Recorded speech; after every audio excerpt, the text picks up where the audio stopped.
And we're live. Well, not live, but We're recording. Welcome to another edition of Hardcore Wrestling 101. I'm joined by Hardcore Christopher, and we decided just to... Why am I turning my wipers on? I have no idea. We just decided to pop up a video so we can try to keep a weekly system going. We have tried for this deadline, but we have failed on numerous occasions. Yeah, I'm just gonna anytime I see you go, you want to do a video, and if we have something to talk about, we'll talk about it. And by the way, but I do want to talk about something. Cat, We were just talking about it. A lot of people have not talked about it, but I did watch a video. I did look into it to make sure that I didn't miss something. But as far as AEW championships, I'm not talking about Ring of Honor titles. I'm talking about solely AEW champions. There was history made last week when Pac is now a double champion. I forgot about the All-Atlanta Championship. He's an All-Atlantic and Trios champion. I'm not talking about FTR, who holds 2 belts that Tony Khan owned. I'm talking about AEW Pacific. Boy, you got quiet. I was just going to say FDR is triple champion. But it's not all AEW titles. That's what I'm talking about. No. AEW. I mean, if you wanted to go that route, Moxley was a triple champion for a while. He had the game-changing wrestling world title. He had the New Japan US title. He had the AEW world title. But as far as an AEW name title, the history is that Pac did it. Yes. I don't think it's going to be long, but he did do it. But right now he's in a feud with Sabian, Kip. He's also in a feud with... God, I hope this isn't the route he's going, but Orange Cassidy. Wait, he's in 2 feuds at the same exact time? Orange Cassidy and him are feuding, yes. I haven't been paying that close attention. I hope that they ain't about ready to give that title to him, unless he's like a transitional champion that lasts a couple weeks, and then, but does AEW really do transitional? Not really. So Black and Gold will be back. What's your thoughts on that for NXT? It's about time. I'm tired of Nickelodeon. I'm tired of They did make it 1 year because they had the 1 year anniversary show, and that at the end of it, Shawn Michaels you couldn't see him, but he did a voiceover. They said, I gotta watch it. I didn't get to. Clash at the Castle, I heard, was a pretty decent show. You know, honestly, for it being like the only gripe I have with WWE right now is the women's tag division. I never thought I'd hear you say that. It's not. You used to not even be able to sit through an entire show. I know, but the women's tag titles, they put them on 2 nobodies. Well, one that is Dakota Kai and Io Sky. No, I ain't talking about the change. I'm talking about the first time. Triple H should have built the women's tag division before he brought the belts back. It's kind of hard to do that when his father-in-law killed it. That's why you start building from ground up. You don't just bring the belts when you have no one to really tell.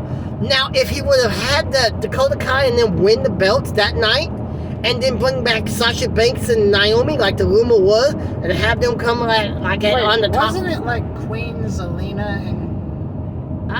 I'm talking about when they brought the belts back, when Triple H took over. Oh, you're talking about when Medusa and whoever... I'm talking about now. What division do we have for the tag titles? Legit division. Not a whole lot. Now we have 2 good single wrestlers now with that belt. Who do we got that could challenge them? Legit challenge. As a tag team, mind you. As a tag team? None. The only people I can think of is Toxic Attraction. And that's sad. And that's NXT. Right now. Karrion Kross is getting a big push. Yeah, but I'm not done with this women's tag division. So, legitimately, who do they got? You said Toxic. They need to bring back Sasha and Naomi, and they need to do it 5 weeks ago. There may be a problem with that, though. What's that? Sasha does, from Triple H is wanting them both back. from how I understand it, Sasha wants nothing to do with the world of professional wrestling anymore. She wants nothing to do with Vince McMahon, from what I hear. I don't know. I'm just saying. I do know that we need. But you don't walk out on a company, especially one that has made you When Vince was in control, everyone was walking out. Yeah, Punk did the same exact thing. So, move on. You said Clash at the Castle. Yes. Clash at the Castle, I didn't watch it, but I heard it was a pretty decent show. Are you about ready to pass out on me? Depends on what you got. I watched the entire show. Hold on. Okay, you're alive. You're alive. And are you ready to pass out again? I also watched the entire NXT show the following day at like 4 in the afternoon. And on top of it, that was also the night AEW decided to blow up. Speaking of AEW for just a minute, apparently Tony Khan wasn't very keen on having WWE have Clash at the Castle the same night that...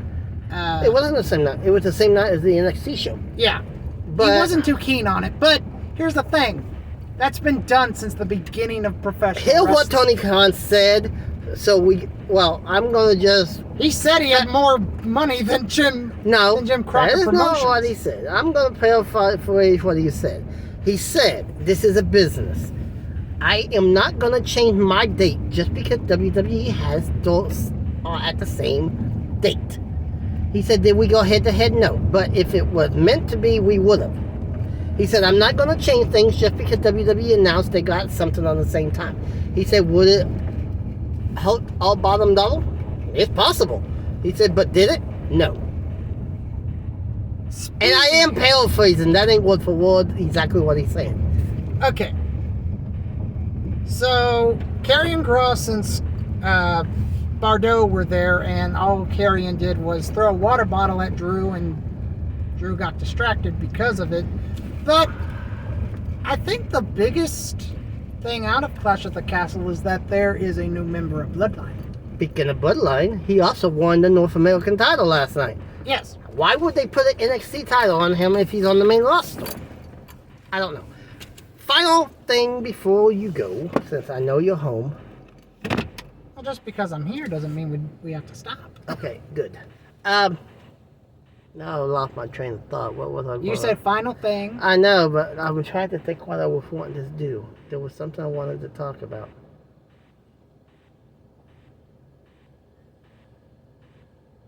We gotta have a final subject unless I can remember. Okay. This.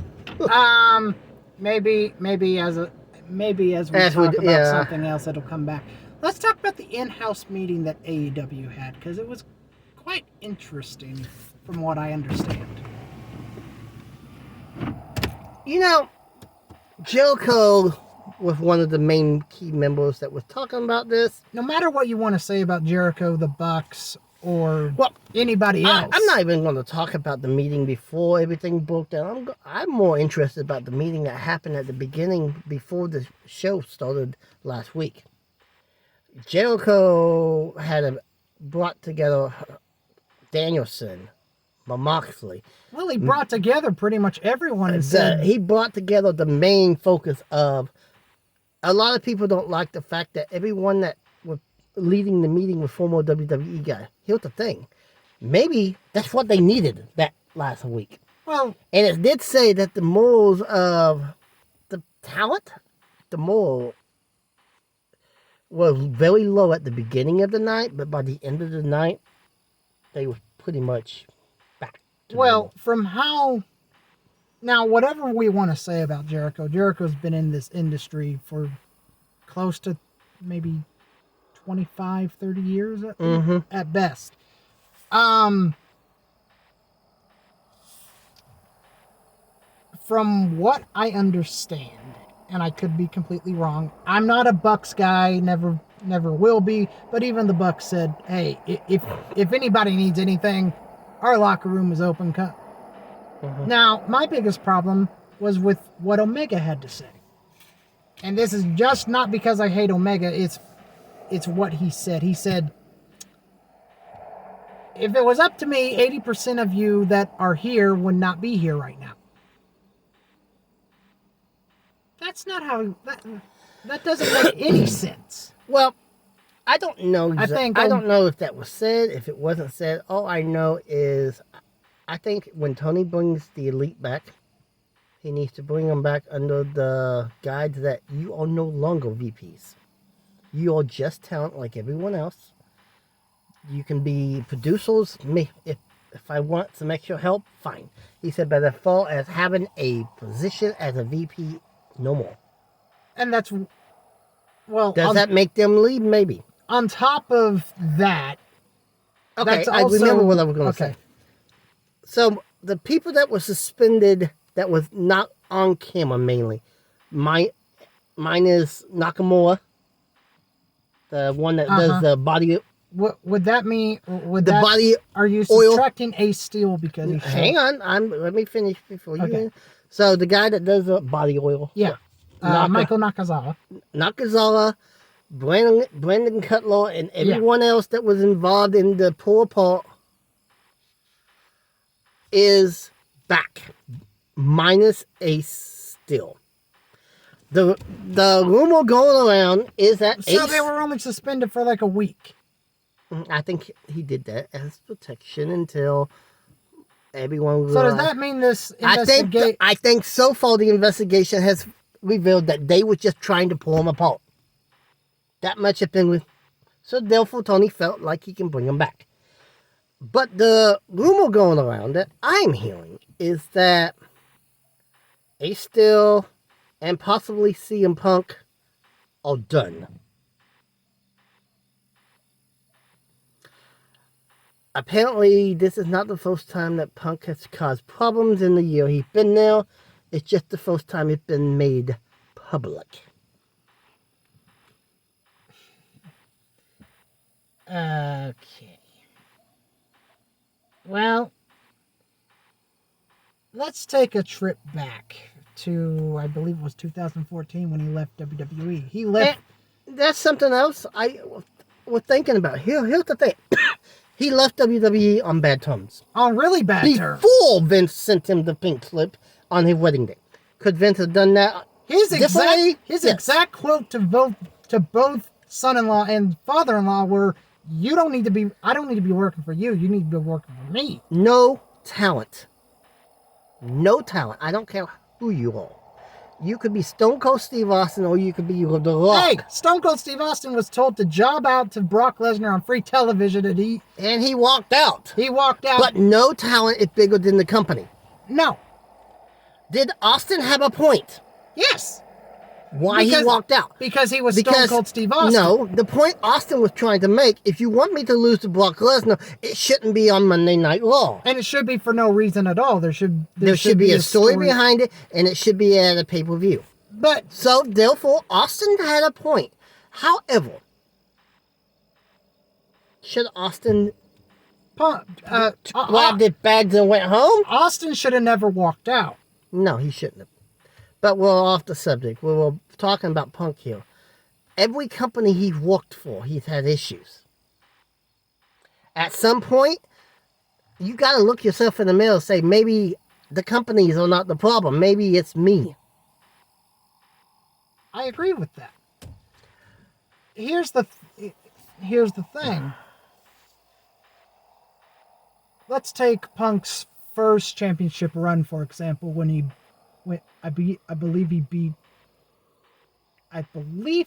Edge because he won Money in the Bank. I think Edge got Batista bombed, and then I want to say you're right. Yeah. Punk wasn't treated as a world champion. He was treated as a jobber. Look, but with what Punk said I don't blame Vince for firing him. Now, the day he got his pink slip, yeah, that was. I agree that it shouldn't have been on that day. That much we both can agree on. But we don't know how much turmoil there was between Vince and the company At the and end Punk. of the day, you do what's best for business at that time. Did Vince always make the right choice? No. No. But what company owner or booker has? No one. Not even Ted Turner. So, we do know that the investigation so far has revealed That Punk swung first. that Punk was the instigator. It is, at this point, looking like Omega and the Bucks was probably spend roughly a couple months off of TV. Just to kind of give everyone a chance to cool off. So I would say the night after Full Gear, maybe, they return. If they can get this finalized by then. But there is something I want to talk about. Okay. When I had to take the phone call from Darlene, since church was closing, I did look up a couple things. Okay. There was one item I'm going to touch on, and it's this. There has been a name that has not been dropped since he was taken off of TV that was dropped tonight.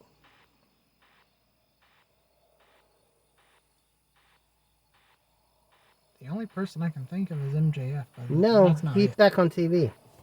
This guy has still not been back on TV, but they name dropped him tonight. He returned only to be suspended because of a DUI. Oh, Jeff Hardy. Since they name dropped him, does that mean the Jeff Hardy legal system is about to end? Or was it not ever banned that they could name drop him?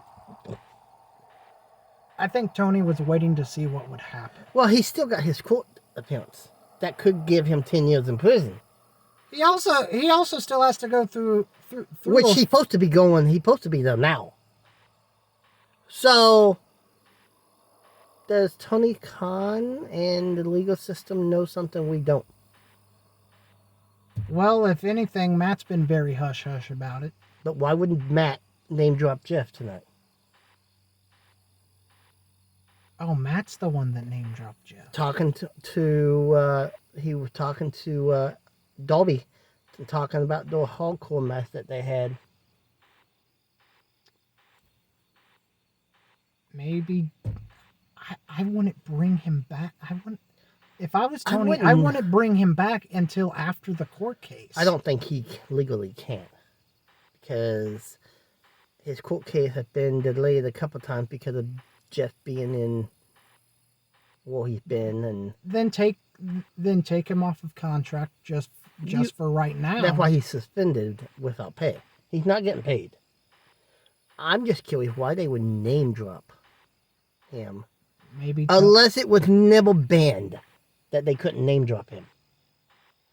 Because since the week that Tony announced we've heard nothing of Jeff Hardy, so I'm just wondering if it was never not allowed. It's just because the promos are not scripted in No. AEW. Now Matt could be told at the tonight afterwards by Tony not to bring the name back up for the while. Mhm. But as of right now, it was dropped. which is interesting. Very interesting. Final thoughts before we call it. My final thoughts is I think Ace Steel deserves to be fired.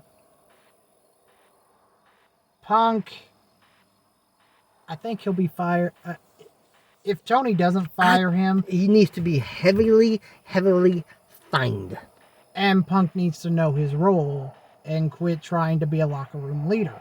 Because he's only been there now a year. Because even I think I told you this, but Cody Rhodes told someone on a podcast, I think, about an altercation between Punk and Booker T. Mm-hmm. And Booker T actually brought that up a while back too. oh, he did. There on his reality. Punk said, "As your locker room leader, I am demanding all of you to pick up your trash." Mhm. And then Booker T just dumps his garbage and goes, "No one's telling me to pick up my trash." Well, Booker T's been in this industry at that point for a long, long time. I think, So, and I hate to use this comparison, I think Punk is a modern day Bret Hart.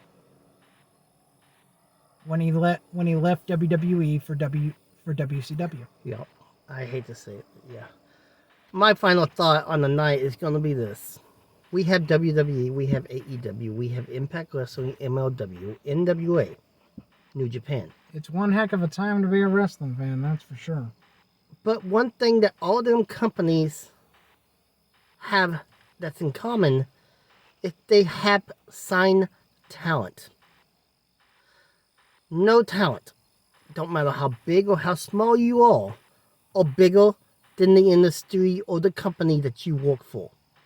If you cannot get along, then you need to get out. And if you can't get along with the promotion, you need to find an you need to find a compromise to where I don't like my position on the card and I'm going to leave. There is more options out there than WCW or WWE. Request your release. If it's granted, move on. If it's not granted, then you play ball until the end of your contract. With most contracts now, it's anywhere from 1 to 3, maybe 5 years at most. You have to play ball for the one that feeds you. And don't bite the hand that feeds you. Look, at the end of the day, whether you like it or not, me and you can see it, but the wrestling business has and always will be probably the most cutthroat business out there. It's also right now, I think, the hottest it's been since the 90s. Oh, that's saying a lot. Since the 90s when we Considering there was like 11 million people watching WWF and WCW combined. Mm-hmm. But here's the thing. Have we had as big competition as we do now since 2001 when WCW had their final show? No. But I'm not just talking AEW here. We have several smaller promotions that honestly is still doing good. The NWA went from being minus 17 million to actually being profitable. When they were bought by Billy Corman, well, they was negative. Well, ROH went from, non-existent for the most part to existing. And you still have to consider Ring of Honor a viable company. Even though they are not on weekly televised, they are owned by someone that has the money to eventually, it may be the beginning of next year, it may be towards the end of this year, we may find out something at Final Battle, because I do see Final Battle happening. So far, Tony Khan has been keeping the big shows around. We did Super Card of Honor, and then we did Death Before Dishonor just recently. Final Battle will probably happen in December. Am I 100% sure about that? No. Could Tony Khan throw something in there in the middle? Possible. But we may know exactly where they're going to play ball at the next show. And here's something else. Tony Khan and Warner Media are due for negotiation new contract. That could be where Tony brings in ROH as a bargaining chip. Well, there is something that was just brought to my mind. Triple H did an interview with someone, I think it was from a magazine, but one of the things that Vince specifically told him before he exited was, do whatever you want to do. I may not like what you want to do, but go ahead and do whatever you want to do. You're now running the show. You're now running the show. I'm going to ask the question that a lot of people asked. I have my opinion. Okay. But here's a chance for you. Is AEW in trouble with Triple H running the show?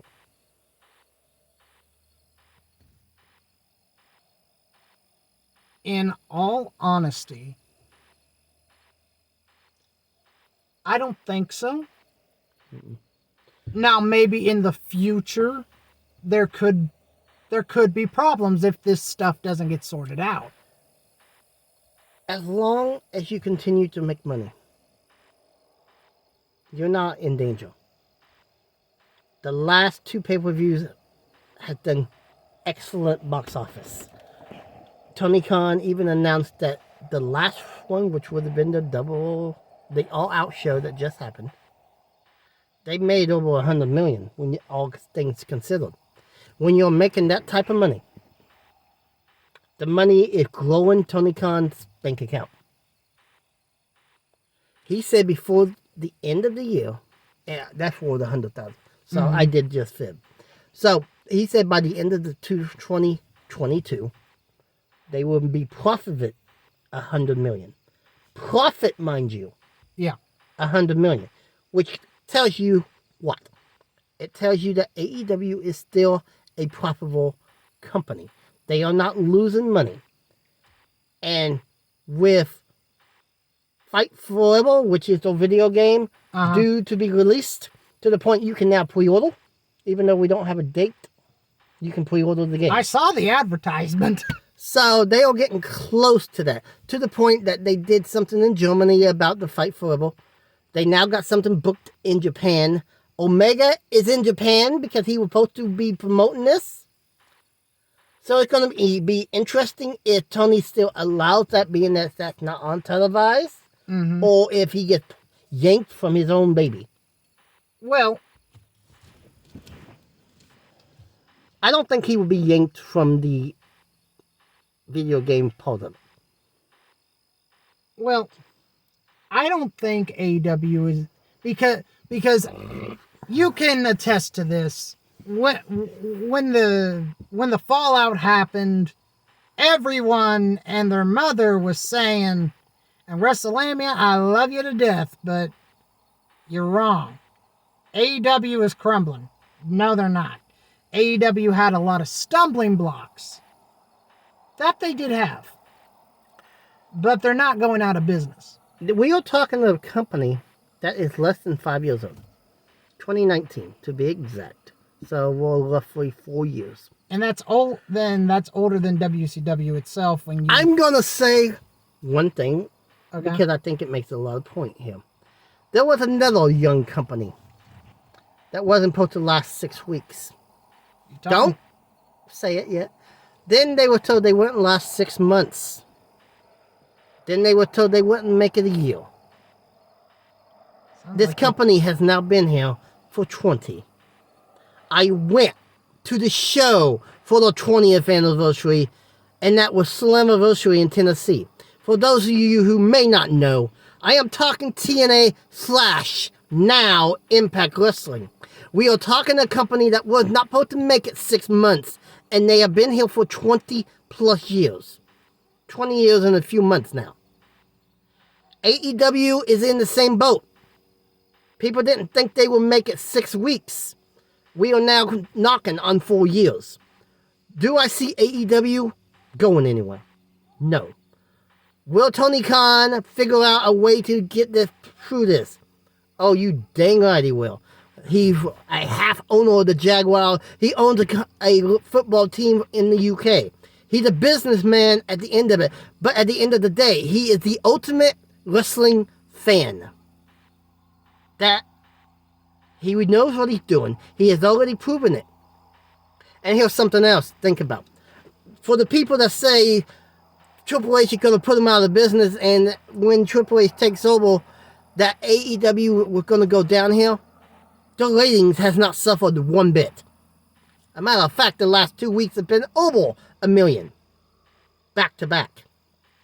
Can they continue that trend? Who knows? We are now in football season. You brought up a very valid point.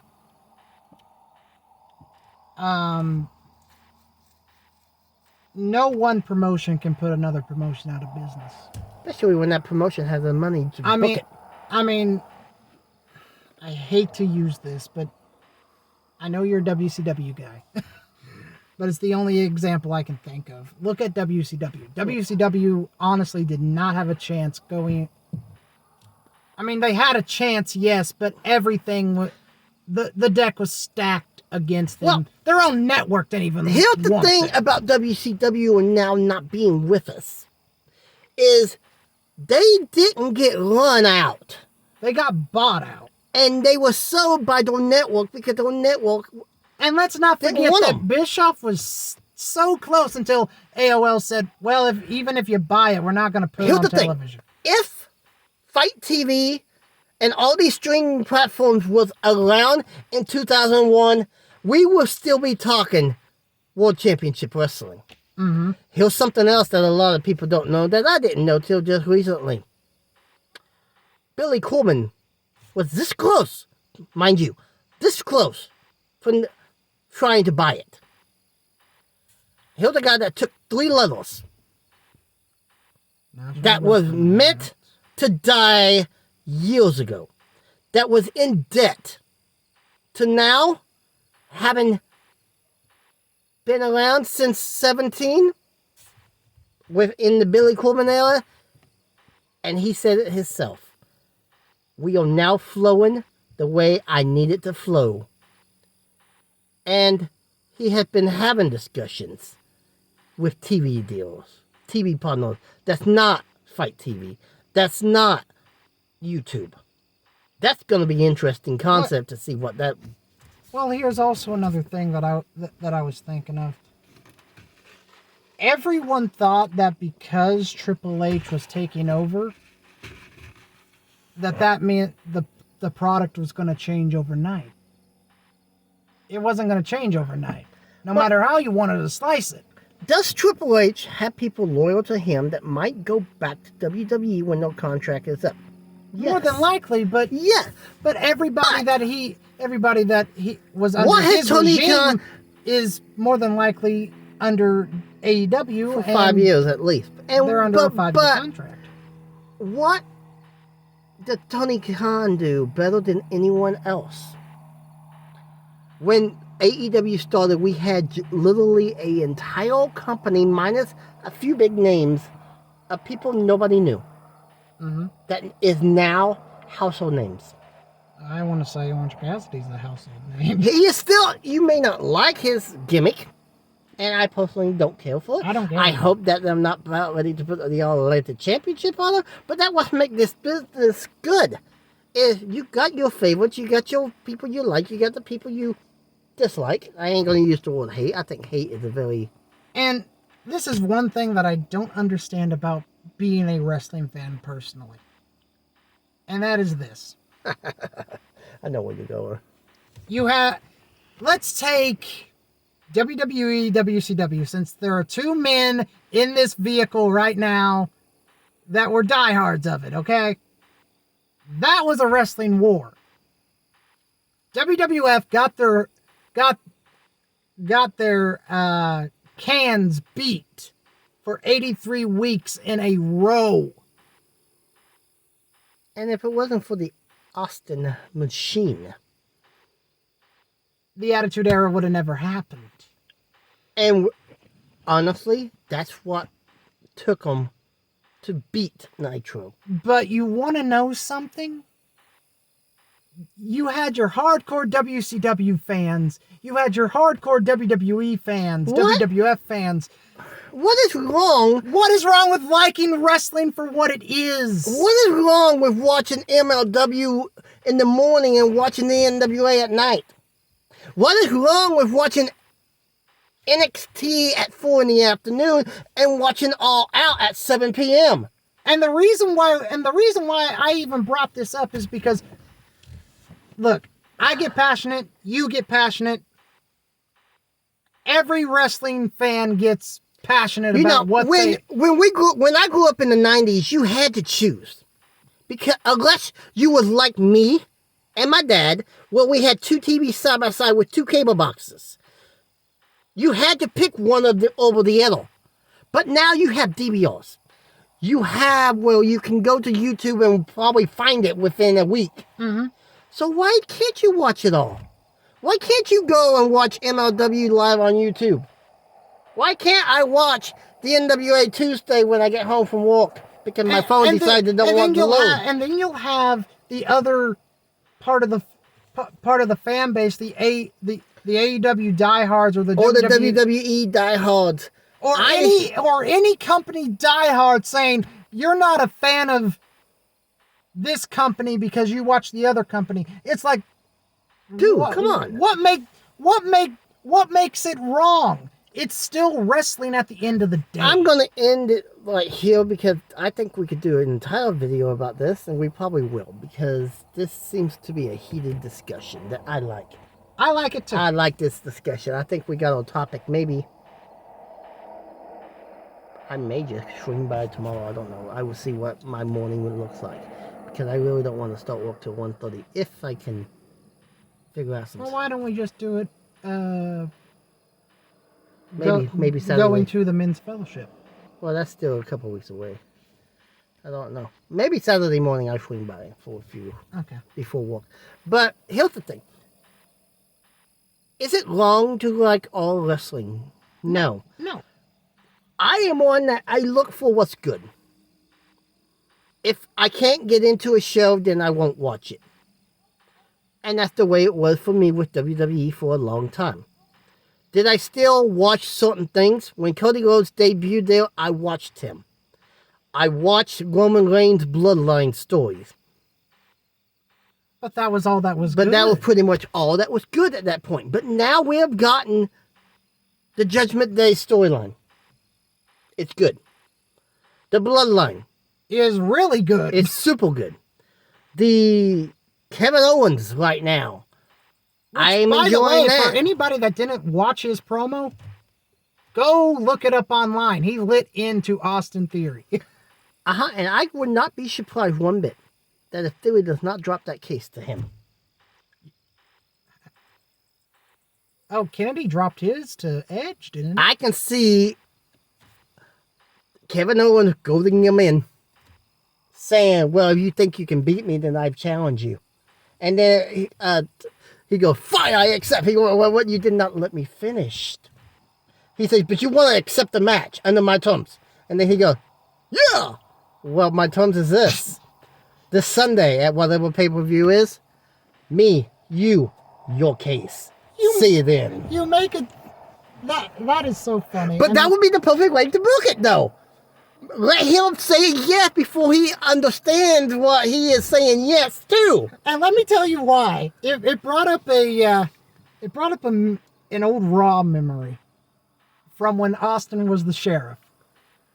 And I can even go to one even farther back than that. I can't remember who it was. Who was it? But there was a contract signing back in the New Generation era. Well, there was a stipulation where if someone won, then he got the king for 5 minutes. It might have been Bret Hart. It was Bret. I think you're right, because Bret won the King of the Ring, didn't he? And there was also this deal where Jeff Jarrett was having that feud with Sting. Well, Jeff Jarrett had to pass a lie detector test in order to get to take 2 months off like Sting was doing. But if he did not pass the lie detector test, which of course he failed, then he would still have to compete, and he was champion, mind you. Going into that year, 2006 Bound for Glory. So yeah, do something similar to that. Well, make it they got this contract for the match, and they sign, and then he just opens it and sign. Maybe even have Austin be the mediator of it. I'm talking about Steve here. And once he signs it, he goes, "You're not going to read it." No, I know what's in it. Are you sure you don't want to read this? Yeah, I'm sure. And he signed it, and then Austin grabs the mic and goes, "You are one dumb son of a..." Well, you know. And he goes, "You didn't read what you just signed." I signed for a match with Kevin Owens. He goes, "I asked you how many times if you wanted to read it." "A couple." He goes, "Well, you might want to read this paragraph right here." And then he reads it, and he starts throwing a fit, and Austin grabs the mic. He goes, "And if you want to know what this dumb son of a did, he signed a contract for his briefcase if he loses." What? Well, the reason why... And then have Triple H come out and go, I usually don't pop up on camera. He said, but I just got a brilliant idea. Why don't you, Steve, be the guest referee? Mm-hmm. Think about it. You had two Austins in the same ring. If Austin Theory gets on his nose, he can just stun him and then just go like this. And then go, now what? I'm the boss. Well, the reason why I remember the memory is because I've watched it so many times. Yeah. Bischoff, it was... Bischoff. This was right... Oh, it was the Bischoff Kane. Yeah, this was a couple of weeks after Kane lit so JR ablaze. So he had to fight Shane McMahon. And the winner of that winded up going against Kane. But Bischoff did not win. He did not lead what he signed. He tried everything to get out of it. He beat Shane, and then Austin grabs the mic. He goes, congratulations, but you didn't lead the contract. Well, he tried everything to get out of it, and JR just goes, if you don't sign it, I'm gonna sue you for everything you're worth. Yeah, and then he signed it, and then he goes, and Bischoff is like, okay, later tonight it's gonna be Shane. Austin just goes, what are you talking about? It's not Shane McMahon you signed the contract for. Huh? You just signed a contract to face Kane! And he did it real loud, too. And of course we know how that went. Oh, yeah, he gets ready to choke slam him, and then he puts him down, walks out of the ring, and Jim Ross is so pissed off. But, yes. But, yeah, do something kind of like that, but make it well he loses his case. Why do you think Triple H isn't a fan of Theory? Do you think it's just because of his father-in-law? See, that's the thing. He was originally a fan, and I think right now he's trying to get away of any Vince's ideals. Oh, there is one thing. What? I don't know how true this is, but it's been floating around that Triple H is going to be stripping Roman of the WWE World title. So not the Universal. Not the Universal. They are planning on letting him hang on to the Universal portion up until after Mania. They are hoping to get the lock in for that match. I would do an entire... Do what you did for Raw when Punk walked out of... At Money in the Bank. That Raw wanted them to crown it interim champion or a champion until they get done with the belt being... I would have an entire tournament, and... How would he go about stripping Roman, though? What would be the case? How would it make sense? Unless... He calls Paul.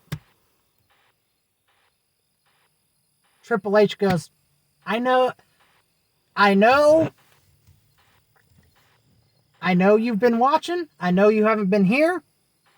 But I know you still have contact with Roman. Tell Roman that if he's not at the next pay-per-view, I'm going to strip him of that world title. And he doesn't show. Then maybe Triple H comes out on Raw. So, this is how I would do it. And it would make sense. Have Roman have his next title defense and have the entire bloodline cause a DQ. The following night, Triple H opens up Raw. And he goes, I tried to stay off of television because I am now the head booker. He said, but what we witnessed last night is BS. But he actually says it, of course. You can't have wrestling without them saying it. But, and he goes, but in WWE's case, it would be bleeped.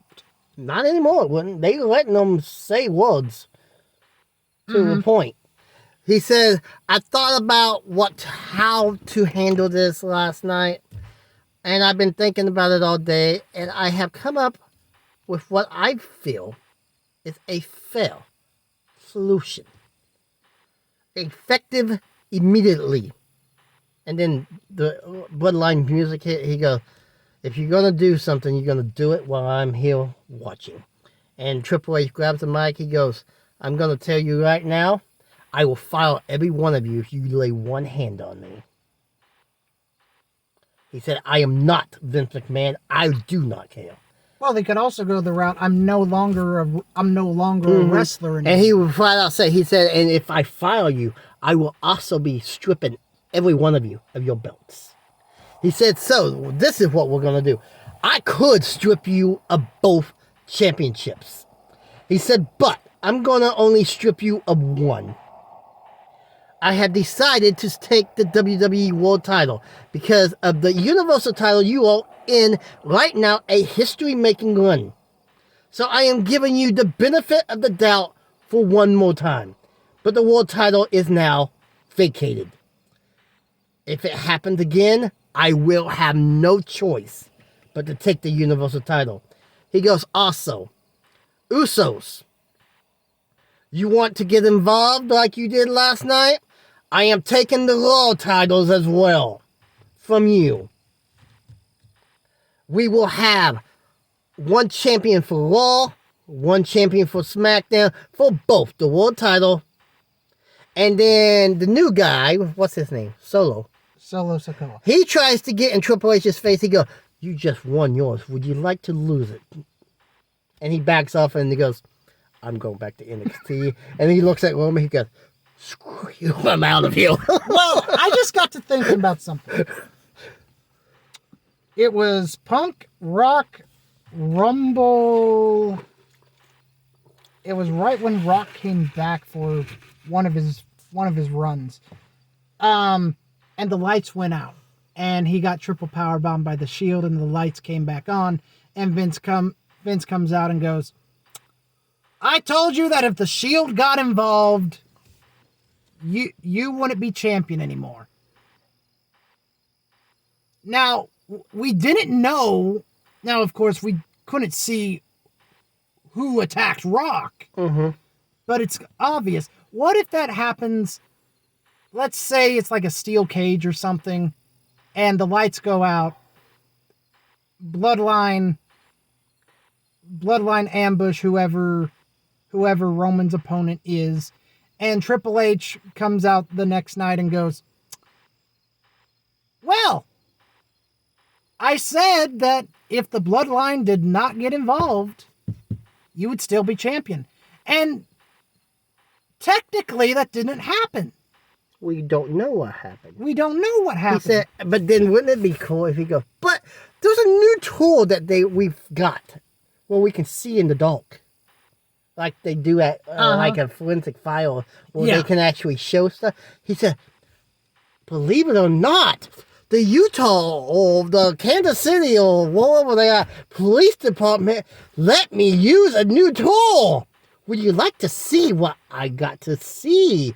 And Roman go, no. Let's play it on the big screen and here. Triple H goes, oh, I think you want to see this. And Roman goes again, Hunnell, no.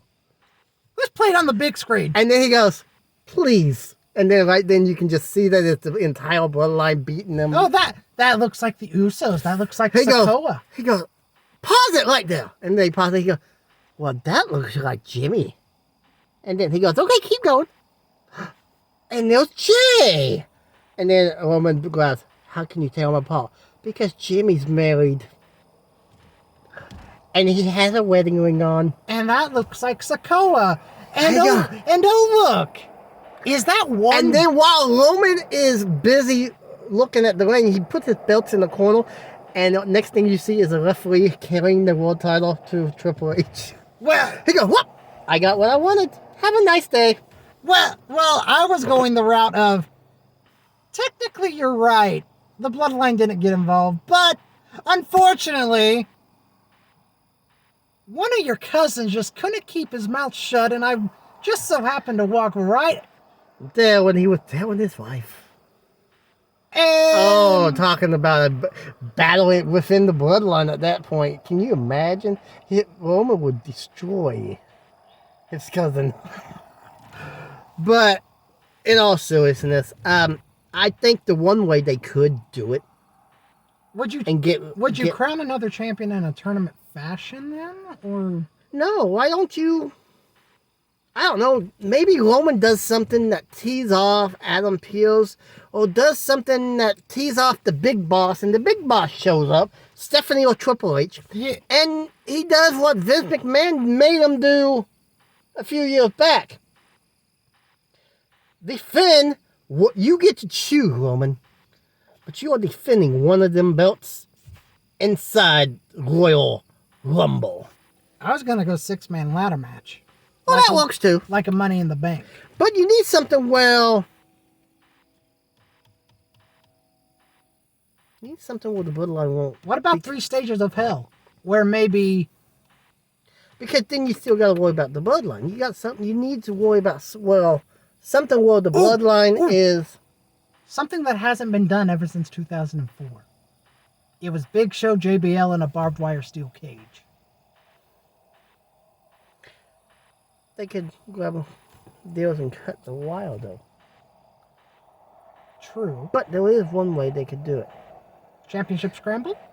That, but I'm thinking of redecorating the chamber where you can't slide anything in, slide anything out. Make sure when you lower it, you check all corners to make sure no one's underneath it, like Shawn Michaels did to The Undertaker. Uh-huh. And tell Triple H, if you survive, you keep that title. You don't, I get the world title. Because you no longer have it. Whoever pins or survives this will be world champion. But only the world title. He said, but you say you're the best. I want you to prove it. Because you're going to be one of two that starts it. And he winds up having to face a one-time return. Cody? The Undertaker. I was going to have him be the special guest referee. Just have Taker stand there for 5 minutes. He doesn't even have to touch him. And then maybe even bring Kane as one of the other members for a one-night return. And have the brothers double team, choke slammer, and then Taker grabs the mic and goes, "Oh yeah, I'm retired. I can't do this. Kane, just pin me." No, let's don't do the lay down. That is one of the things that started the downfall of WCW. Well- But if you make it, Well, what if you had... Well, what if Triple H just got tired of the bloodline interfering and goes, "Look, I'm tired of this. I'm tired of you and your cousins getting involved." do the line that Vince did when he wanted the invasion to end, and he comes to the ring and he goes, "I'm tired of this crap. I'm tired of WCW. I'm tired of ECW. So I'm laying out a challenge to you two. Survival Series. Winner take all." But of course we wouldn't do this. Survival Series, but here's something to think about. How are we having Raw versus SmackDown title and title at Survivor Series when one man, one tag team is holding it? Unless Roman drops the world title at the beginning of the night and ends up successfully defending the Universal Championship. They're gonna have to find a way to get a title off of him, but protect him without him making him lose. They want to keep him strong for Mania season. So they're gonna have to find a way to maybe have a fatal 4-way, triple threat, something where he doesn't have to be the one pinned to drop a belt. Well, if he defends it in like a Royal Rumble scenario and have him be eliminated. They need to get the briefcase off of Steely somehow. Maybe have McIntyre and then Cross come out and beat the lady out of Roman and have a cash-in. A cash-in wouldn't be looking at him as he's weak. And with that, final thought.